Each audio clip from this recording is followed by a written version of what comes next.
ওগো আল্লাহ, ওগো মালিক, তুমি ছাড়া তো আমাদের আর কেউ নাই, তুমি ছাড়া তো আমার আর কেউ নাই। আল্লাহ গো, তুমি যদি মাফ না করো কে আমাকে মাফ করবে? তুমি যদি মাফ না করো কে আমাকে মাফ করবে? তুমি যদি আমাকে মাফ করো তাহলে তোমার কোনো দিকে কমবে না, তুমি যদি আমাকে মাফ না করো তোমার কোনো দিকে বাড়বে না। আল্লাহ গো, তুমি আমাকে মাফ করে দাও। সারাটা জীবন অন্যায় কাজ করেছি, সারাটা জীবন নাফরমানি করেছি, আমার কাছে কালেমার দাওয়াত কম আসে নাই, আমার কাছে কালেমার দাওয়াত কম আসে নাই, আমাকে লোকেরা কম বোঝায় নাই। ওগো আল্লাহ, তুমি আমাকে মাফ করে দাও। মাফ না করলে কোথায় যাব, কার কাছে যাব? বাবা যখন মারে তখন মার কাছে আশ্রয় নেওয়া যায়, মা যখন প্রহার করে তখন বাবার কাছে আশ্রয় নেওয়া যায়, বাবা মা যখন প্রহার করে তখন দুনিয়ার কারো না কারো কাছে আশ্রয় নেওয়া যায়। ওগো আল্লাহ, ওগো মালিক, তুমি যদি আমাকে মারো, তুমি যদি আমাকে আযাব দাও, ওগো আল্লাহ, কার কাছে যাব, কার কাছে গিয়া মাফ চাইবো? ওগো আল্লাহ, মেহেরবানি করে মাফ করে দাও। এইরকম কান্না করতেছে, কান্না করতেছে, চোখের পানি তার এমন ভাবে পড়তেছে, দাড়ি ভিজতেছে, দাড়ি ভিজে জমিনের মধ্যে চোখের পানি পড়তেছে, কান্না করতেছে।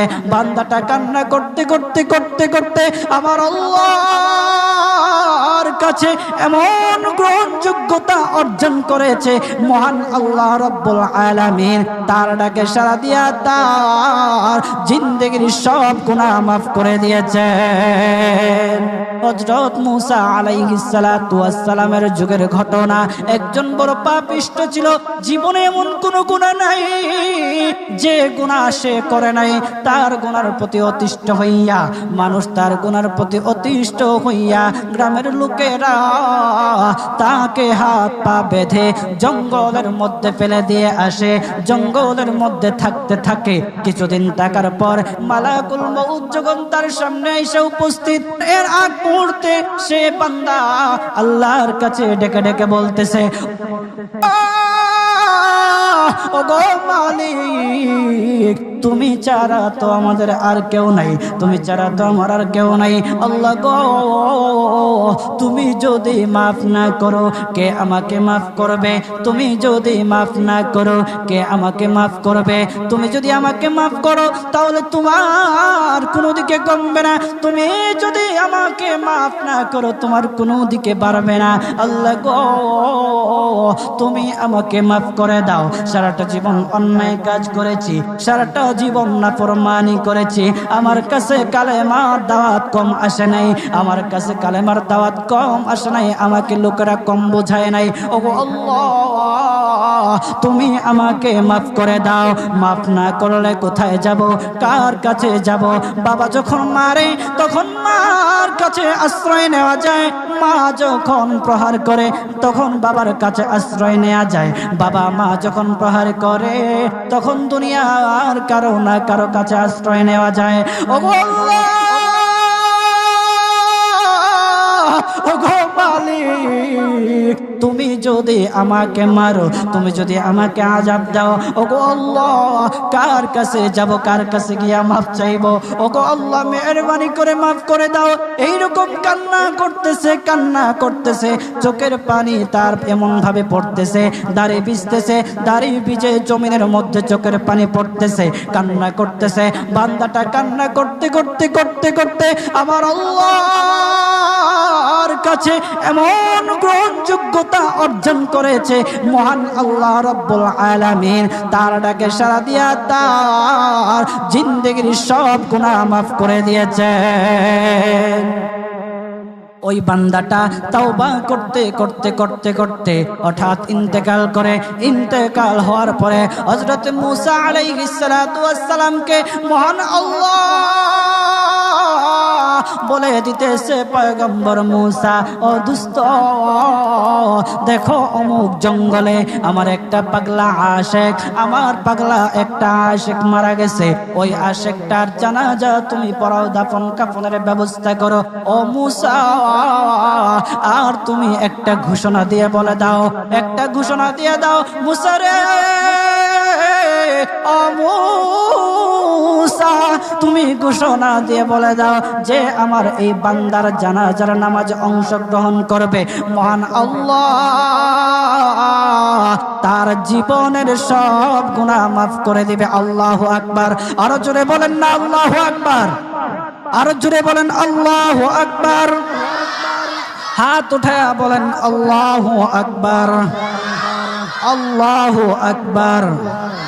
মুসলমান বাবাজি, গভীর মনোযোগ। হযরতে মূসা আলাইহিস সালাতু ওয়াস সালাম একটা পাহাড়ের উপরে উঠলেন। পাহাড়ের উপরে ওঠার পর তখন ডেকে ডেকে বলতেছে, ও উম্মতেরা রে, আমার উম্মতেরা শোনো, আল্লাহ রাব্বুল আলামিন একটা সুসংবাদ দিয়ে দিয়েছে। আমার আল্লাহ রাব্বুল আলামিনের একটা আশিক একটা ওই অমুক জঙ্গলের মধ্যে মারা গেছে, ওই পাগলা আশিকের জানাজার নামাজ অংশগ্রহণ করো। যদি জানাজার নামাজ পড়ো তখন আমার আল্লাহ তোমাদের জীবনের সব গুনাহগুলি মাফ করে দেবে। কেউ যদি নিজের গুনাহ ক্ষমা করাইতে চাও, কেউ যদি নিজের গুনাহগুলি ক্ষমা করাইতে চাও, তাহলে মহান আল্লাহ রাব্বুল আলামিনের ওই পাগলা আশিকের জানাজায় অংশগ্রহণ করো। তখন লোকেরা দলে দলে জানাজায় অংশগ্রহণ করার জন্য দলে দলে গেল, জানাজার নামাজ আদায় করলো। আদায় করার পর পয়গম্বর মূসা আলাইহিস সালাতু ওয়াস সালামকে বলতেছে, ওগো আল্লাহর পয়গম্বর, ও পয়গম্বর, যার জানাজায় অংশগ্রহণ করার কারণে মহান আল্লাহ তার জীবনের সব গুনাহ মাফ করে দেবে। এমন মহা ব্যক্তি, তো এই মহান ব্যক্তিটাকে তো একটা নজরে দেখা দরকার, অবশ্যই দেখা দরকার। আমাদেরকে সেই ব্যক্তিটাকে দেখান। তখন মূসা আলাইহিস সালাতু ওয়াস সালাম বলতেছে, ঠিক আছে, তোমাদেরকে দেখানো হবে। তখন যখন দেখাতে গেলেন, দেখানোর সাথে সাথে লোকেরা বলল, পয়গম্বর আপনি কি বলেন, এই লোকটাকে তো আমরা ভালো করে চিনি। ওই লোকটা বড় পাপিষ্ঠ ছিল, বড় অন্যায়কারী ছিল, বড় জুলুমকারী ছিল। ওগো পয়গম্বর, সমাজে এমন কোন গুনাহ নাই যে সে করে নাই। সমাজে সব গুনাহ করেছে, সমস্ত গুনার সাথে সে জড়িত ছিল। সে জড়িত ছিল, তার গুনার কারণে, তার গুনার কারণে আমরা অতিষ্ঠ হইয়া তার হাত পা বেঁধে আমরা তাকে জঙ্গলের মধ্যে ফেলে দিয়ে আসি। এই পাপিষ্ঠ বান্দা আল্লাহ তাআলার বড় আশিক হতে পারে কিভাবে? আল্লাহ তাআলার পেয়ারা হতে পারে কিভাবে? পয়গম্বর মূসা আলাইহিস সালাতু ওয়াস সালাম আল্লাহর কাছে ডেকে ডেকে বলল, আল্লাহ, লোকেরা কি বলতেছে আর তুমি কি বলো? ওগো আল্লাহ, এর সমাধান কি? এর সমাধান কি? সমাধানটা তো তুমি দিয়ে দাও। আল্লাহ রাব্বুল আলামিন পয়গম্বর মূসা আলাইহিস সালাতু ওয়াস সালামকে সমাধান দিয়েছে। বলতেছে, ও মূসা, দুষ্ট রে, ও দুষ্ট, তারা যা কথা বলেছে, লোকেরা যে কথা বলেছে সত্য বলেছে। আমি আল্লাহ যা বলেছি তাও সত্য বলেছে। ও পয়গম্বর মূসা, তারা যা বলেছে সত্য বলেছে। ওই বান্দা বড় পাপিষ্ঠ ছিল, ওই বান্দা বড় অন্যায়কারী ছিল, কিন্তু শেষ বয়সে আইসা তার হাত পা যখন বেঁধে, তার হাত পা বেঁধে যখন লোকেরা জঙ্গলের মধ্যে ফেলে দিয়ে আসলো, তখন সে আমার কাছে এমন ভাবে কান্নাকাটি করা শুরু করে দিয়েছে, এমন ভাবে তওবা করা শুরু করে দিয়েছে। আমি আল্লাহ তাআলার এত দয়া, আমি আল্লাহ তার ডাকে সাড়া না দিয়ে পারলাম না। তার ডাকে সাড়া দিয়ে দিলাম। ও মূসা, সে তওবা করার সময় যদি সবার জন্য সে তাওবা করত, যতজন লোকরা বেঁচে আছে, যতজন উম্মতেরা আছে, যতজন লোকেরা আছে, সমস্ত লোকদের জন্য যদি সে আমার কাছে তাওবা করত, আমি আল্লাহ তার তাওবা মুহূর্তের মধ্যে কবুল করে সমস্ত বান্দাদেরকে মাফ করে দিতাম। সুবহানাল্লাহ জুড়ে বলেন, লিল্লাহি তাকবীর, নারে তাকবীর। কত দয়ার আল্লাহ! একটা বান্দা সারা জীবন গুনাহ করেছে, অন্যায় কাজ করেছে, শেষ বয়সে আইসা শুধু আল্লাহকে ডাকছে, আল্লাহর কাছে মাফ চাইছে। আমার আল্লাহ রব্বুল আলামিন তার পিছন দিকে আর তাকায় নাই, আমার আল্লাহ রব্বুল আলামিন তাকে মাফ করে দিয়েছে। সুবহানাল্লাহ। এখন যদি আপনারা মনে করেন এখন তো ইয়ং আছি, কয়দিন পরে তাওবা টাওবা করে ভালো হয়ে যাব, এই সুযোগ আপনি নাও পাইতে পারেন বাজার। যাদেরকে বলা হয় যে কিছু লোক আছে আমাদের সমাজে, যদি ওদেরকে বলা হয় যে ভাই দাড়িটা একটু রাখেন না, নামাজটা একটু পড়েন না, একটু বয়স হোক, পোলা মায়া বড় হোক, দাড়ি রাইখা দিন, আছে না এরকম? আপনি কি বিশ্বাস করেন আপনার পোলা মায়া বড় হইব? সেই সুযোগ আপনি পাবেন? কতটুকু গ্যারান্টি আছে বলেন? বাবার আগে ছেলে চলে যায়, ছেলের আগে বাবা চলে যায়, আবার নাতির আগে দাদাও চলে যায়, আর দাদার আগে নাতিও চলে যায়। ও বাজার, সময় নেই, সময় নেই। গভীর মন দিয়ে একটু চিন্তা করেন, চোখটা বন্ধ করেন। মাঝে মধ্যে আমার এমন উপলব্ধি হয়, চোখটা যখন বন্ধ করে দেই, বন্ধ করে দিয়ে যখন চিন্তায় লাগে, তখন মনে মনে ভাবি, হায় রে, এত কিছু কার জন্য করতেছি? এই মুহূর্তে যদি মালাকুল মউত আমার সামনে আইসা যায়, আমাকে নিয়ে যায়, আমি তো সাদা কাফনের প্যাকেট পেয়ে যাব।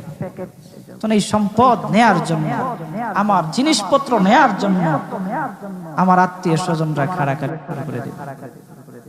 আমি কার জন্য কি করতেছি? অন্তরটা তখন ফেটে যাওয়ার মতো। আমরা কি করতেছি? কার জন্য করতেছি?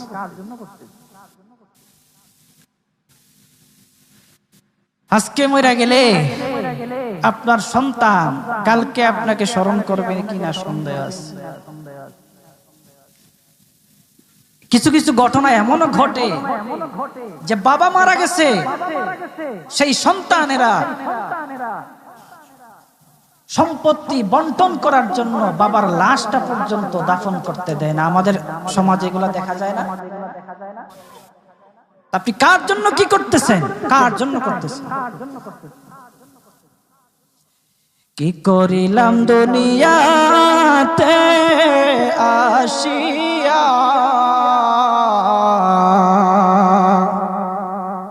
দেখো রে মন চিন্তা করে বসিয়া,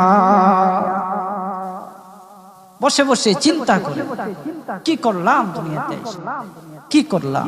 ও বাজান, এই জন্য আল্লাহ রাব্বুল আলামিনের কাছে মাফ চান, তাওবা করেন।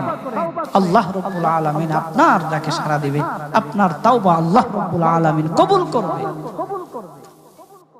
বান্দা যত গুনাহ করুক না কেন, সব সময় আল্লাহ তাআলার রহমত তার পাশে আছে। এই জন্য বাজান, আমরা যারা আছি, আমরা আল্লাহর কাছে তাওবা করব তো ইনশাআল্লাহ। কথা বলেন না ইনশাআল্লাহ? বলেন, কিপটামি করেন কি লেগে? জোরে বলেন ইনশাআল্লাহ।